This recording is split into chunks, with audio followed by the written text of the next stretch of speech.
జగన్మోహన్ రెడ్డి గారు చేసిన అవినీతి మీద ఒక్కటైనా రుజువు చేయగలిగితే మేము మీరు చెప్పినట్టు ఎన్నుకుంటాం. ఒక్క రుజువు జగన్మోహన్ రెడ్డి గారు విదేశాలలో కూడా అవినీతి చేశాడని మాట్లాడారు. మరి ఈరోజు ఆ అవినీతి గురించి మీరే సర్టిఫికేట్ ఇస్తున్నారుగా. నువ్వేమో ₹5.99 కుదుర్చుకున్నావు, జగన్మోహన్ రెడ్డి గారు ₹4.49 కుదుర్చుకున్నారు కరెంటుది. మరి అది గొప్ప ఇది గొప్ప అయినా నీకు వేల కోట్ల రూపాయలు ఉన్నాయి. ఇంకా ప్రజలకు ఎప్పుడన్నా సేవ చేయడానికి నువ్వు ముందుకు రా చంద్రబాబు నాయుడు. ప్రజలకు నేను ఇన్ని సంపాదించుకున్నాను, మా మామగారి పుణ్యమంటూ మామగారికి వెన్నుపోటు పొడిచి నేను వేల కోట్లు సంపాదించుకున్నాను, నాకు అక్కర్లేదు, నాకు ఒకడు, నా కొడుకు వాడికి ఒకడు, వీళ్ళకు కొన్ని సంవత్సరాలు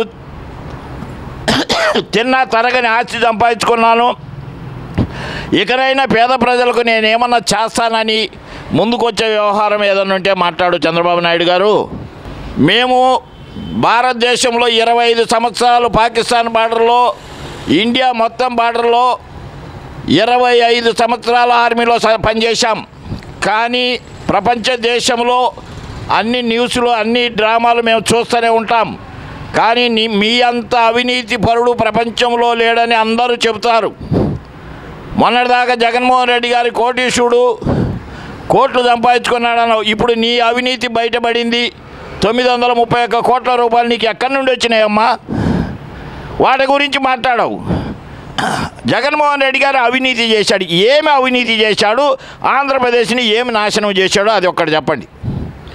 జగన్మోహన్ రెడ్డి గారు అంత అవినీతిమయం చేశాడని మాట్లాడుతున్నారు కదా. ఆంధ్రాను సర్వనాశనం చేశాడు అంటున్నావు. ఇప్పుడు మీరెక్కి 9 నెలలు అయింది.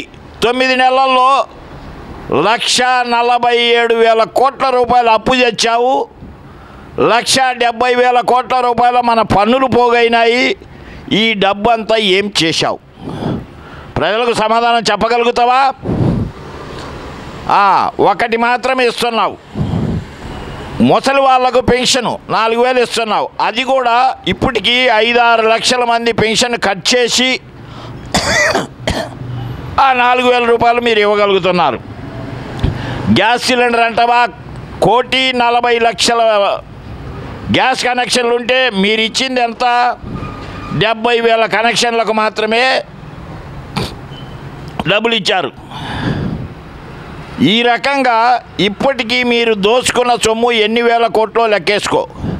అప్పు తెచ్చింది 1,47,000 కోట్లు, రాష్ట్రం రాబడి 1,70,000 కోట్లు. మరి ఈ సొమ్ము అంతా ఏమైంది? ఎక్కడ చెప్పగలుగుతావు? నువ్వు ఎక్కడ ఇవ్వగలుగుతావు?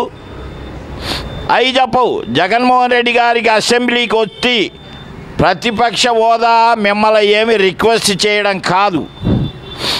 ఒక్కడున్న బీజేపీకి 82లో 2 సీట్లు,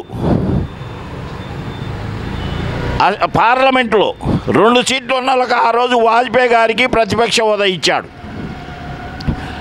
ఇవాళ సనాతన ధర్మం ఒక ఆయన వేసుకొని తిరుగుతున్నాడు. ఆంధ్రప్రదేశ్లో అమ్మాయిలకి ఏదైనా నష్టం జరిగి అమ్మాయిలకు ఇబ్బంది కలిగితే అప్పుడు మాల వేసుకొని పరిగెడతాడు ఏదో గుడికి. అదేమన్నా అడిగితే ఆయనకు ఒంట్లో బాగలేదంట. ఎట్ట బాగుంటుంది? జనాలను మోసం చేసి ఇవాళ 7 అంతస్తుల బిల్డింగు మంగళగిరిలో కడుతున్నావు. మరి ఎట్లా బాగుంటుంది? నువ్వు ఆ బిల్డింగ్లో కూడా ఎక్కువ రోజులు ఉండలేవు. పవన్ కళ్యాణ్ నువ్వు తినలేవు, ఒకడికి పెట్టలేవు. నువ్వు అనుకుంటున్నావు నేను డ్రామా మీద సంపాదించిందంతా ప్రజలకు పెట్టారని. నువ్వు పెట్టేది 10 పైసలు, ప్రాపగండ చేసుకునేది 100 రూపాయలు. నీ గుట్టంతా ప్రజలకు ఇప్పుడు అర్థమైపోయింది. సుగాలి ప్రీతి సుగాలి ప్రీతి అని సుగాలి ప్రీతిని భుజాన వేసుకొని ఎక్కినోడివి. ఇప్పుడు నీ గవర్నమెంట్ వచ్చిన తర్వాత సుగాలి ప్రీతి కేసు సిబిఐ పూర్తిగా చించి పక్కన పడేసింది. చంద్రబాబు నాయుడు హయాంలో జరిగిన సుగాలి ప్రీతికి వైఎస్ఆర్సీపీ గవర్నమెంటు 8 లక్షల క్యాషు, 5 సెంట్ల ఇంటి స్థలము, 5 ఎకరాల పొలము వాళ్ళ నాయనకు ఉద్యోగం ఇచ్చారు. మరి నీ గవర్నమెంట్లో ఏమి ఇచ్చారో అక్కడ చెప్పగలుగుతావా? కేవలం మోడీకి భజన చేయడానికో లేకపోతే ఈ సనాతన ధర్మం అని చెబుతున్నావు, కాళ్ళకు చెప్పులు వేసుకొని సనాతన ధర్మాన్ని ప్రకటించేవాడా? నీకు కేవలము పదవి ఉంటే చాలు, ఆ పదవితో ఈ ట్రాన్స్పోర్టేషను డబ్బులు ఇవన్నీ జనాలు ఖర్చు పెడతారని తిరుగుతున్నావు. నీ నియోజకవర్గములనే తెలుగుదేశం కార్యకర్త అమ్మాయిని రేపు చేసి నాకు ఇబ్బంది పెడితే వాళ్ళకే నువ్వు సమాధానం చెప్పలేనోడివి. రాష్ట్రం మొత్తం ఏం చెప్తావయ్యా? 32,000 మంది అమ్మాయిలను వాలంటీరు ట్రాక్ చేయించావు. ఇవాళ 32 మందిని కూడా పట్టుకొచ్చే పరిస్థితి నీలో లేదు. ఆ టాపిక్ను నువ్వు డైవర్ట్ చేశావు. ఆ టాపిక్ను మళ్ళీ అడిగే పరిస్థితి లేదు. ఒక్కసారి తెలుసుకొని ప్రజలలోకి వచ్చి మాట్లాడు, తిరుగు, ప్రజలలో తిరుగు. నువ్వు తిరిగితే మాత్రం ఈసారి లోకేష్ చెప్పినట్టే కాలర్ పట్టుకొని చెప్పు తీసుకొని కొట్టమని అన్నాడు కదా లోకేష్. అదే పరిస్థితి రాబోయే రోజులలో జరుగుద్ది. మీరు ఎక్కడికి తప్పించుకోలేరు. జగన్మోహన్ రెడ్డి గారు భయపడిపోలే. అసెంబ్లీ నుండి అసెంబ్లీకి వచ్చాడు, టైగరాలు వచ్చాడు, ఒక పెద్ద పులి సింహం లెక్క వచ్చాడు.